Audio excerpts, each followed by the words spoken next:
G'day, this is Jamie from Blood, Sweat and Metal with another live interview coming to you straight to YouTube via Google Hangouts. This is also an interview that I had last Friday, putting the introduction in. The recording section is halfway through this, which is solely audio. For fans that have been asking why can't we get video with some of the guests, it's not up to me. I do all my interviews via the phone, by the record labels that I am currently signed up for. That on the mailing list, they give me the guests.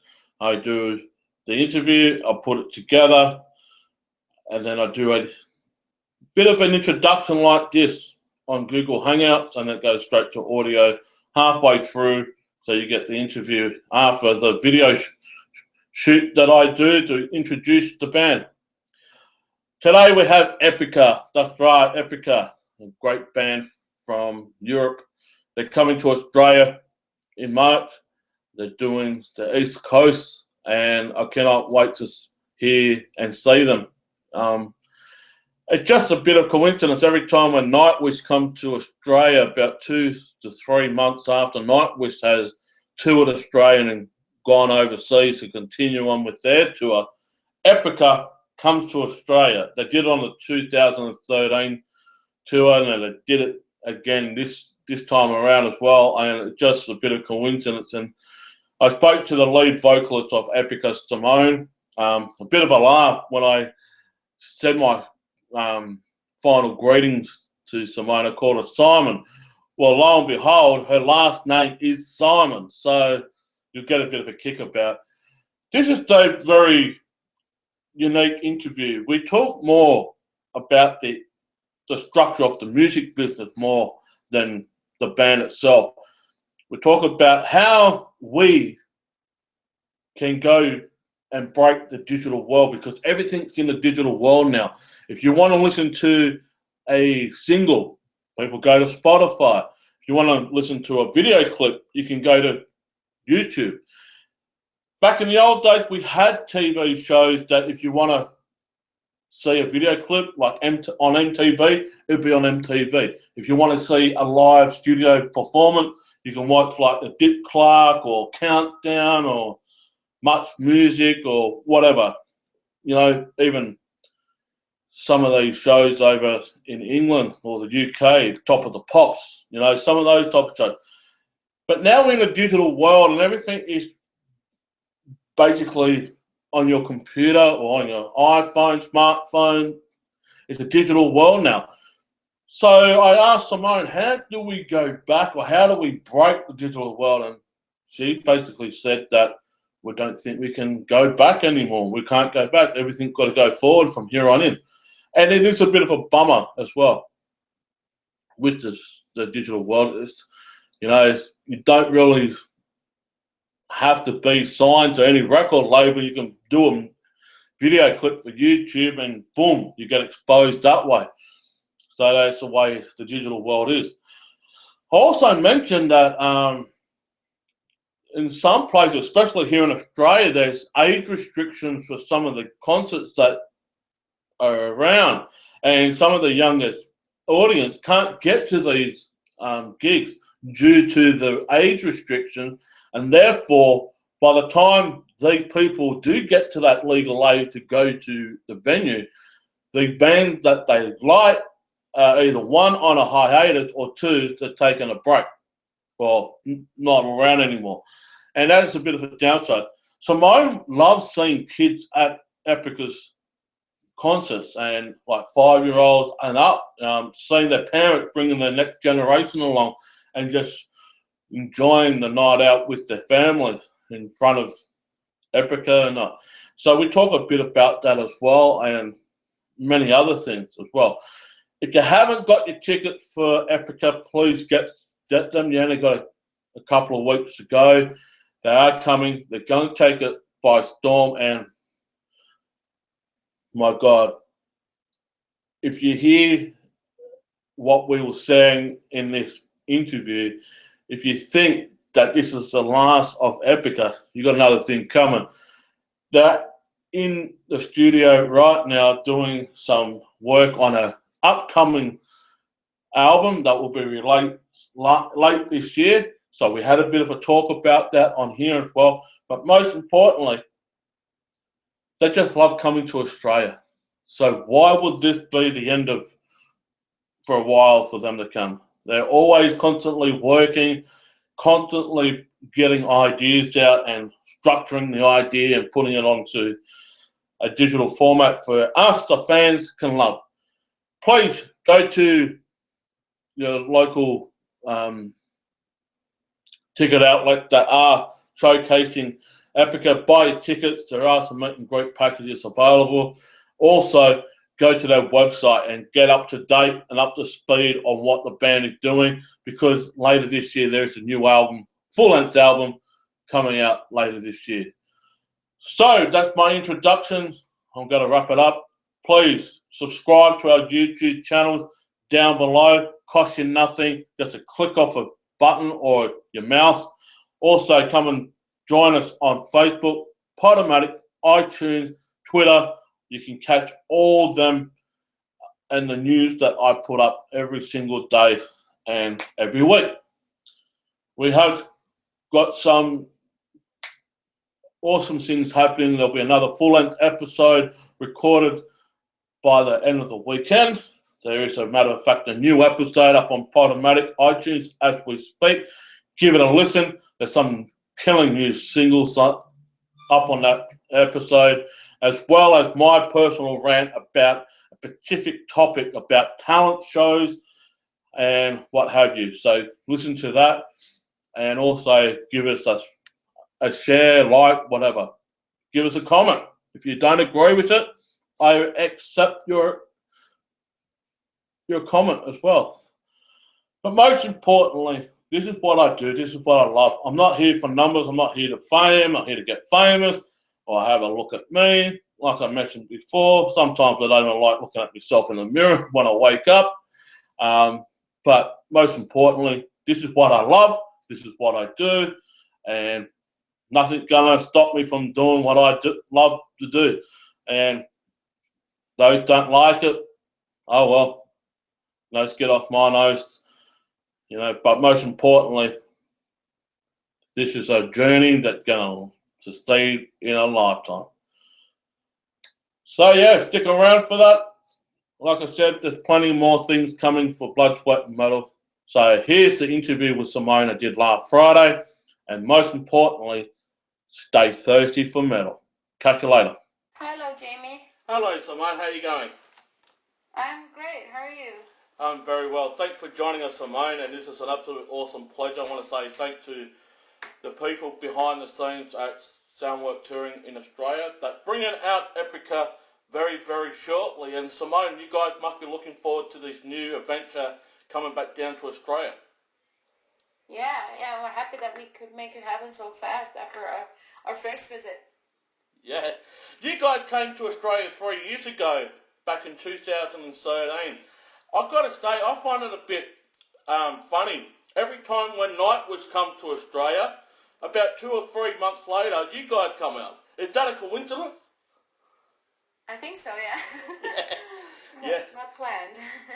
Yeah. But no, just great to see you guys coming back around again to Australia. And unfortunately, Adelaide misses out again. But for those people that can go to Melbourne or to Perth, on either side of the border, please go over and see what an amazing band these guys are, Epica. Because you guys have been on the rise ever since you started. I just want to ask, do you ever thought about the success at the history and the legacy being continuing to go from strength to strength? Actually, no. I mean, you dream about it, you hope for it, but you can never be sure that it's happening. It sounds too good to be true, because nowadays not many bands can get around from being in a band, or actually even just still be in a band. For us, we are very lucky that we got to build up a solid fan base when we were still really young, didn't have to pay big bills, and record companies were still willing to pump money in new bands. And nowadays the industry's become a little bit tougher. Yeah. And I've got to say, the relationship you got with Mark as well in the band, Mark Jensen, you guys got that great chemistry to create such great music. Every time when a new album comes out, you can see the dynamic of the chemistry that you and Mark have. And not just you two, the whole band itself. You had some members leave due to whatever reason that shall be, but you also brought in new flesh into the band. But the chemistry between you and Mark has always been there. You want to touch on that type of chemistry that you have with Mark Jensen as you not only perform live, but the collaboration when you put a idea together for an album? Well, the records, especially the last two, have been written by all band members, not just Mark.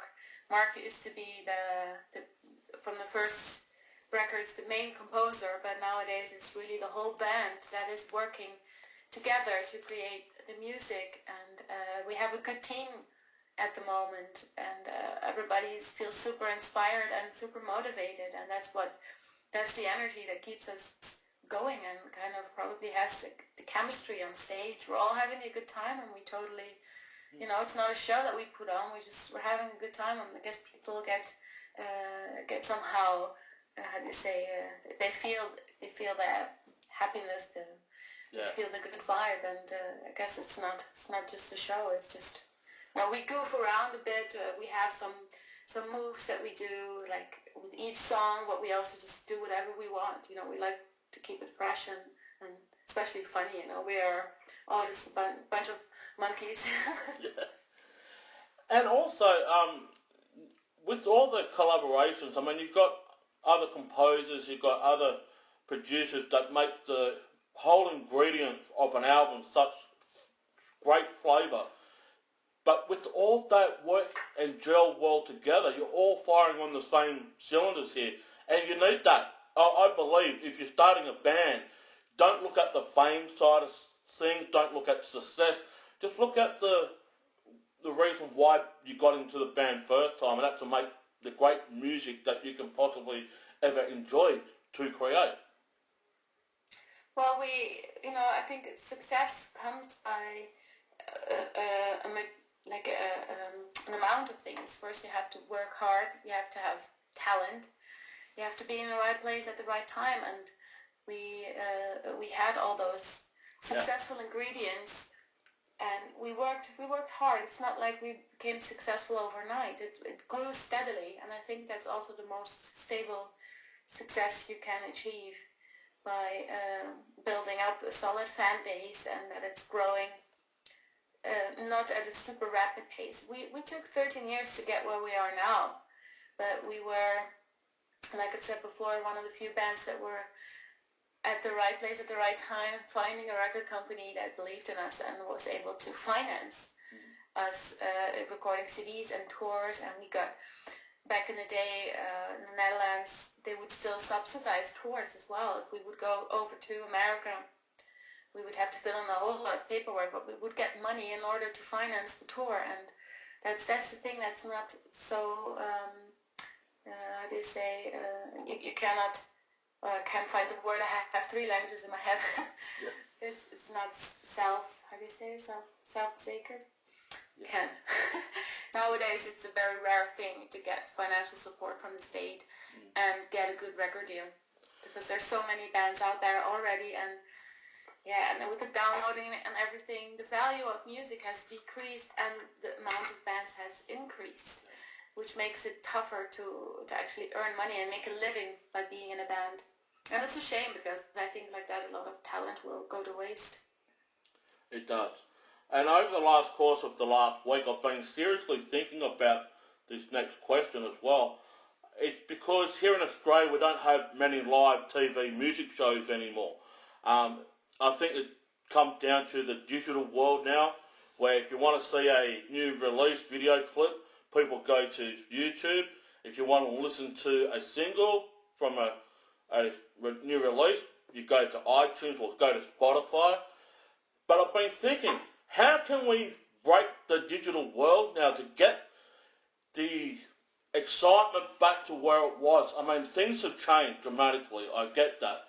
But to get the exposure, not necessarily a record deal or anything like that, but just to get the exposure. Because I remember when I was a very young child, you can hear the band on an album or a vinyl, but when you see them live on TV, it's a whole different perspective altogether. The question I want to ask, how do you think we can break the digital world, or if there's ever a solution to do that, to bring back the audience that there was there, because everybody seems to want everything for free nowadays? Yeah, I think it's a little bit the curse and the blessing of the internet at the same time. And I don't want to be pessimistic, but I think we have to go with what we have right now. I don't think you can go back in time. The internet has improved a lot of things, but also for the music scene has kind of made things worse. But on the other hand, I don't like to complain too much. I just would like to go forward and try to use the internet to do good, because nowadays you can promote yourself in a cheaper way than back in the day when you had to buy advertisements everywhere. So there are pros and cons to the internet, and I have to say I love the convenience of iTunes, because I got all the digital devices. I'm on the road often. If I want to buy a CD, I'll buy it on iTunes, then I have it everywhere. But that's legal downloading. I'm paying for the music. When it comes to the illegal downloading, a lot of people don't see it as stealing because they do it from the comfort of their home. They don't realize how much time it takes to actually write the music that you can download in 2 seconds. You know, I think it's the age nowadays where they don't see what goes on behind creating and writing, recording a CD. Its value has kind of decreased in a way, or the respect for it. I don't know, but it's a shame. Although the LPs, the physical product, have been making a return, but that's not the younger generation.